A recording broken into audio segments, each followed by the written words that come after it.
Hello and welcome to episode 4 of Swallownest Fan TV.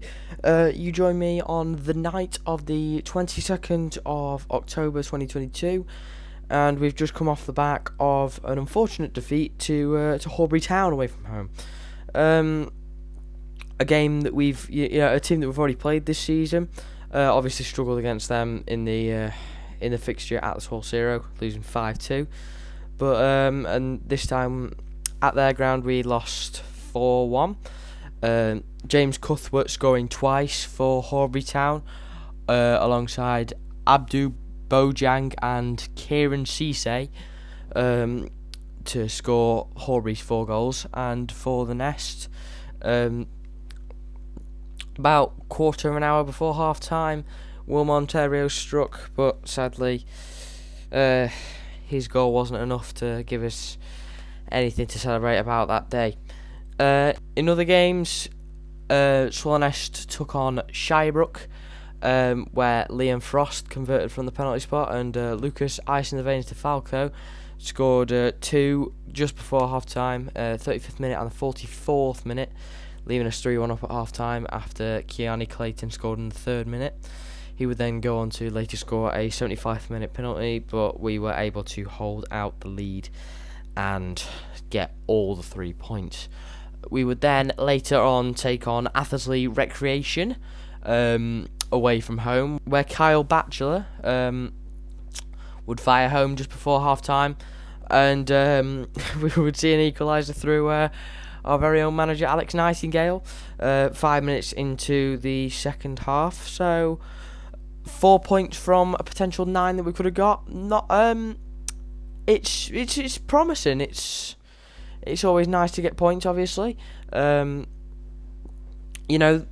have been nice to collect some from the return fixture against Horbury, but obviously we weren't able to, as they are currently sat in second place. It was always going to be quite difficult.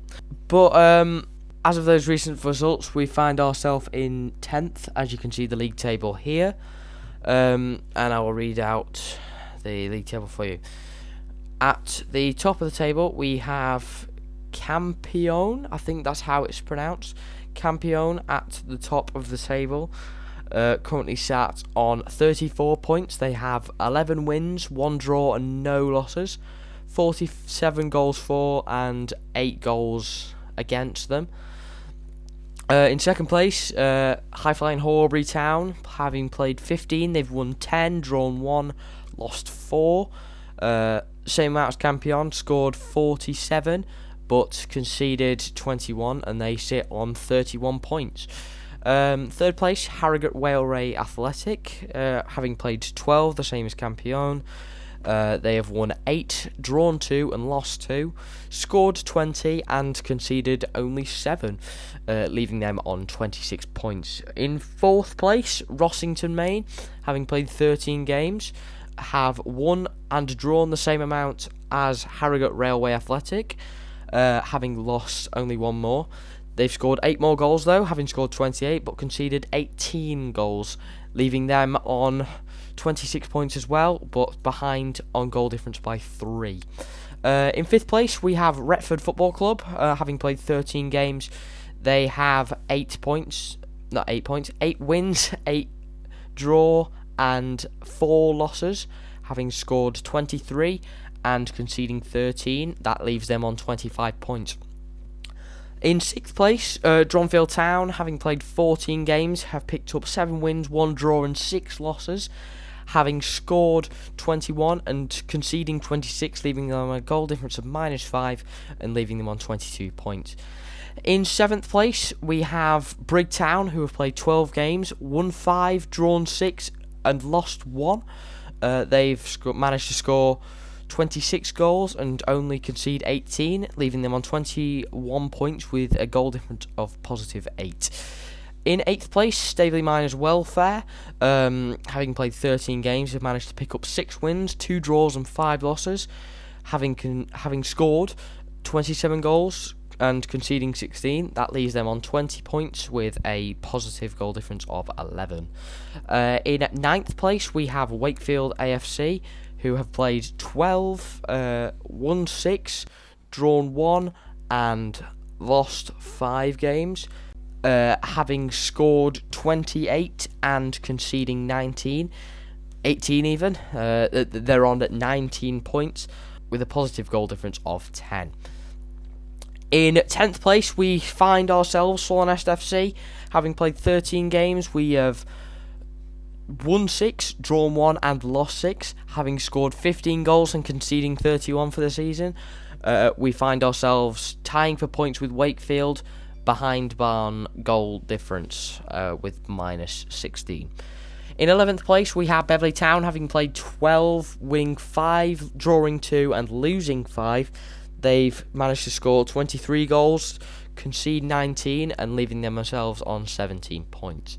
In 12th place, we have Nostell Miners Welfare, having played 12, winning 5, drawing 1, and losing 6. They have managed to score 20 goals and concede 22, and they leave themselves on 16 points with a minus 2 goal difference. In 13th place, we have Armthorpe Welfare, who have played 12 games, won 5, drawn 1, and lost 6, having scored 15 goals and conceding 22. They're left on 16 points as well, with a goal difference of minus 7.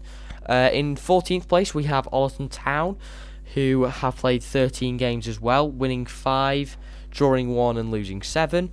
They have managed to score 19 goals, however conceding 34. They're also on 16 points with a goal difference of minus 10.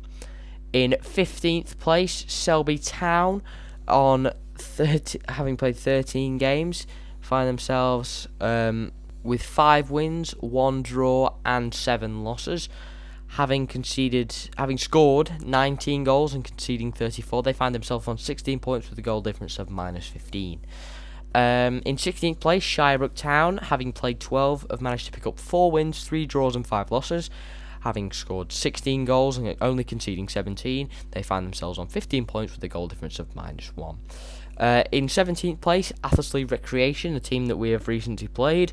They find themselves having played 14 games, picking up 3 wins, 2 draws, and 9 losses, scoring 13 and conceding 25. They managed to pick up 11 points and find themselves on a goal difference of minus 12.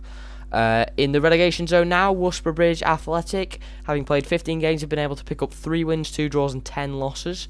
Having scored 15 but conceding 33, they find themselves on 11 points with a goal difference of minus 18.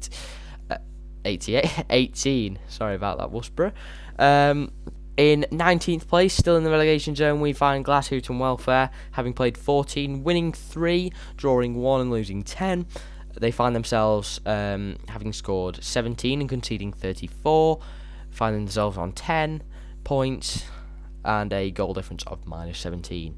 And right smack bang at the bottom of the table, we find Parkgate, having played 14 games, picking up 1 win, no draws, and 13 losses, having scored 15 goals and conceding 43. They find themselves at the bottom on 3 points with a goal difference of minus 28. So the fact that Swallownest have been able to get themselves up to 10th at the current point in the season is a big improvement from what we saw last season, because obviously they just survived the drop, close enough to the final day on the second to last day. Swallownest survived the drop down into Division 10. But I'm quite glad that they've managed to get themselves where they are, especially after some of the bigger losses at the start of the season. It does show that they're still picking up wins along the way, and hopefully it can stay like that for the rest of the season, and hopefully we're on a playoff charge potentially. Who knows at the end of the day? But only time will tell. Up next in the league, in the next 4 games, the Swallownest will take on Stockbridge Park Steels. That is a 7:45 kickoff in the Sheffield and Hallamshire Senior Cup on the 25th of October. Their next game, they find themselves hosting Retford in the league on the 29th of October. That's a 2 p.m. kickoff. They then find themselves playing Armthorpe Welfare on the 2nd of November. 7:45 kickoff away from home at Armthorpe. And on the 5th of November, they find themselves away again to Brig Town with a 2 p.m. kickoff. And I believe that's everything from me. There's not much more that I can say. Just a big well done to the lads for how well they've done this season, finding themselves in 10th at the moment. Hopefully that can carry on. Hopefully they can, strive to go even higher, because they were favourites to go down after barely surviving last season, but they're currently proving everybody wrong by getting to where they are at the moment. So hopefully we can finally win in the cup on the 25th, and hopefully pick up 9 more points out of 9 in the next games up to Brig Town. So I will see you soon. Have a good day or a good night wherever you're watching from, and up the Swall.